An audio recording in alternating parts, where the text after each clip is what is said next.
ഒരു ദിവസം വെള്ളം തൻ്റെ സുഹൃത്തായ പാലിനെ കാണാൻ വന്നു.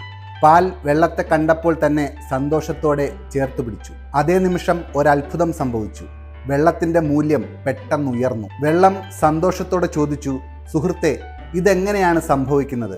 നിന്നോടൊപ്പം ചേരുമ്പോഴെല്ലാം ഞാൻ പെട്ടെന്ന് അമൂല്യനായിത്തീരും. പാൽ പുഞ്ചിരിച്ചുകൊണ്ട് പറഞ്ഞു, സുഹൃത്തെ, നീ എപ്പോൾ എന്നോട് ചേർന്നാലും നിന്റെ നിറവും സ്വത്വവുമൊക്കെ എന്നിൽ ലയിപ്പിക്കുന്നു. നിന്റെ രൂപം തന്നെ ത്യജിക്കുന്നു. അങ്ങനെ നീ സ്വയം സമർപ്പിച്ച് എന്നിലേക്ക് അലിയുമ്പോൾ ഞാൻ എങ്ങനെയാണ് നിന്നെ അമൂല്യനാക്കാതിരിക്കുന്നത്? വെള്ളം വികാരഭരിതനായി പറഞ്ഞു, നീ എനിക്ക് ഇത്രമേൽ സ്ഥാനം തരുമ്പോൾ എനിക്കും ഒരു കടമയുണ്ട്.